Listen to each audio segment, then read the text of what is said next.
یا ایسا معاملہ جس سے فساد یا فعل حرام کو تقویت مل رہی ہو، یعنی معاشرے میں کوئی حرام کام رائج ہو رہا ہو، تو یہ ایگریمنٹ بھی حرمت عقل مال بالباطل کا مصداق ہے اور حرام ہے۔ یا ایسے تمام موارد کہ جو اسلامی حکومت کے ضعف کا باعث بنے، ان موارد میں ایگریمنٹس جو ہیں وہ حرمت عقل مال بالباطل کا مصداق ہے اور اسلامی تعلیمات میں حرام ہے۔ بینکوں کو قطعی طور پر اجازت نہیں ہے کہ وہ ایسے ایگریمنٹس سائن کریں کہ جن سے اسلامی حکومت کو نقصان پہنچے۔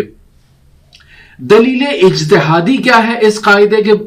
اس بات کے لیے؟ تو قرآن مجید میں قاعدہ عقل مال بالباطل سے متعلق آیات موجود ہیں۔ ہم ایک آیت کا سہارا لیں گے یہاں پر، سورہ نساء آیت نمبر 29 میں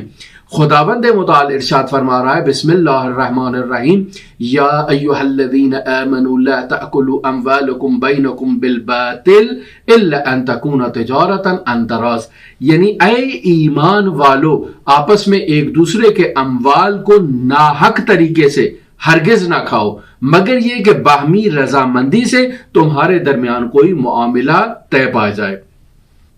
اس آیت کے ذیل میں متعدد روایات ذکر ہوئی ہیں اور ان روایات میں سے اکثر روایات میں عقل مال بالباطل کے مصادیق کو بیان کیا گیا ہے۔ مثلا سود خوری، ربا خوری پر مشتمل جتنے بھی معاملات ہیں یا ایگریمنٹس ہیں وہ اس آیت کا مصداق قرار پائیں گے اور حرمت عقل مال بالباطل انہیں شامل ہے۔ یا ہم نے قمار کے متعلق آپ کی خدمت میں گفتگو کی، اور قمار سے متعلق جتنے بھی ایگریمنٹس ہیں جو اسلامی مالی روابط میں یا اسلامی بینکنگ میں اگر شامل کیے جائیں تو وہ حرمت عقل مال بالباطل کا مصداق قرار پائیں گے اور اسلامی بینکنگ میں ان کی قطعی طور پر کوئی گنجائش نہیں ہوگی۔ یہ اس کے علاوہ آپ کسینوز، شطرنج وغیرہ یا اس قسم کی جتنی چیزیں کہ جس میں مال کو منتقل کیا جاتا ہے ایسی سٹے بازی کے ذریعے سے، تو یہ بھی حرمت عقل مال بالباطل کا مصداق ہے۔ یا بسا اوقات آپ دیکھ رہے ہیں کہ آج کل کے معاشرے میں جھوٹی قسمیں رائج ہیں، جھوٹی شہادتیں رائج ہیں، یعنی کورٹ کچہری کے دروازے پر لوگ کھڑے ہوتے ہیں کہ شاہد کی ضرورت ہے تو ہم آپ کے لیے شہادت دیتے ہیں، قضیہ بتائیں اور جا کر شہادت دیں اور فلاں مقدار میں ایک معاملہ جو ہے وہ آپس میں انجام دیتے ہیں۔ یہ حرمت عقل مال بالباطل کا مصداق ہے اور اسلامی تعلیمات میں اس کی قطعی طور پر کوئی اجازت نہیں ہے اور یہ حرام ہے۔ اس کے علاوہ بھی متعدد احادیث میں حرمت عقل مال بالباطل کی طرف جو ہے وہ اشارہ کیا گیا ہے۔ ہمارا موضوع گفتگو ہے اسلامی بینکنگ میں حرمت عقل مال بالباطل کی جگہ کیا ہے۔ تو عزیزان آپ اس چیز کی طرف توجہ دیں کہ مارکیٹ میں مختلف قسم کے ایسے معاہدے موجود ہیں جن کی ماہیت پر اگر توجہ دی جائے تو ایسا معلوم ہوتا ہے کہ یہ ایگریمنٹس جو ہیں وہ حرمت عقل مال بالباطل کے مصداق ہے، لہٰذا اسلامی تعلیمات میں ان کی کوئی گنجائش نہیں ہے۔ بطور مثال ہم کہتے ہیں کہ ایک ایسا ایگریمنٹ جس کے تحت ایک شخص نے بینک سے کچھ سہولیات جو ہے وہ حاصل کی ہوئی ہیں اور اگر وہ ایگریمنٹ کسی شرط کی فقدان کی وجہ سے باطل ہو جائے، بطور مثال جب ایگریمنٹ کر رہے تھے تو اس وقت اس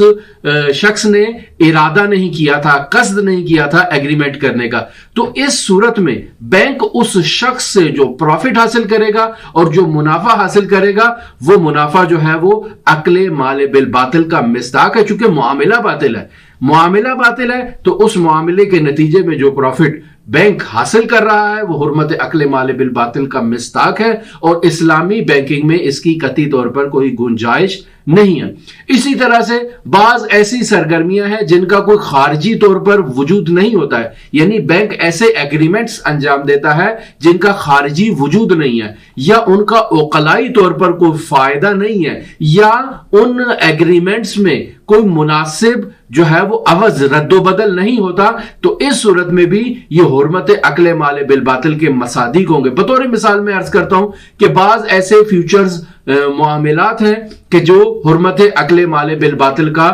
مصداق قرار پاتے ہیں، یا اسٹاک مارکیٹ کے اشاریہ جات پر تجارت کا آپشن جو ہے وہ اس قسم کے مصادیق میں شامل ہو سکتا ہے، یا ہیرمی ڈھانچوں پر مشتمل جو ہے وہ ایگریمنٹس، مالی ایگریمنٹس جو ہے وہ حرمت عقل مال بالباطل کا مصداق ہے، یا کرنسی انڈیکس پر فارکس وغیرہ جو ہیں یہ بھی مالی روابط جو ہے وہ اس قسم کے بھی حرمت اکل مال بالباطل کا مصداق قرار پا سکتے ہیں۔ اسی وجہ سے شیعہ اور اہل سنت فقہا نے اس قسم کے معاہدے کو شرعی نقطہ نظر سے باطل قرار دیا ہے۔ وہ تمام ایگریمنٹس جو اس حرمت اکل مال بالباطل کے مصداق میں آئیں گے، لہٰذا ہمیں تمام مالی روابط کی اور مالی جو سسٹم ہے اس کو مکمل طور پر ذربین کے ذریعے سے چیک کرنا ہوگا کہ کون کون سا ایگریمنٹ جو ہے وہ حرمت اکل مال بالباطل کا مصداق ہے اور اس کا مصداق قرار پا کر حرام ہو رہا ہے، لہٰذا اس ایگریمنٹ کی اصلاح کی جائے اور اس کو اسلامی تعلیمات کے مطابق ڈھالا جائے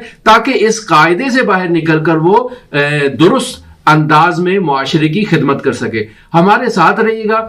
ہماری گفتگو اسلامی بینکنگ پر آپ کے ساتھ جاری ہے اور ہم عمومی قوانین کو آپ کی خدمت میں پیش کر رہے ہیں۔ اللہم صلی علی محمد و آل محمد وعجل فرجہم۔